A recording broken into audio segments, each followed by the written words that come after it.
Kaya isang sabaw recipe ang ating hihigupin, isda. Samahan niyo ako sa ating pamamaraan. Isa ito sa mabilis na ulam for today. Isa na namang recipe ang ating gustong ibahagi. Simpleng pagtula ng ating ulo ng bangus with dahon ng kamote. 2 slice ng ginger sa kumukulong tubig. Kamatis. At onion.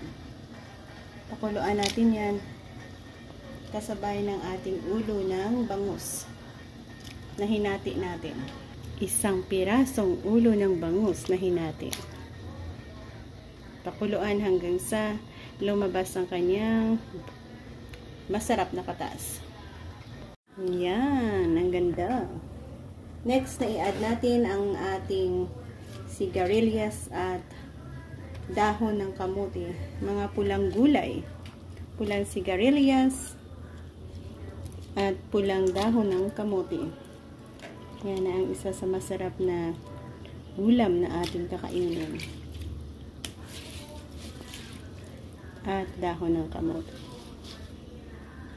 Sarap ulam.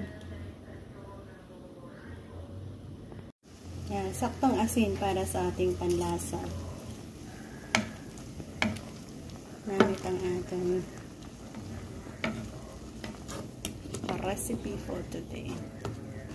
Ulo ng bangus at pulang sigarilyas talbos ng kamote.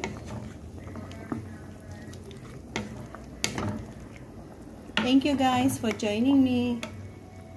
Sarap higop sabaw. Bye-bye and God bless.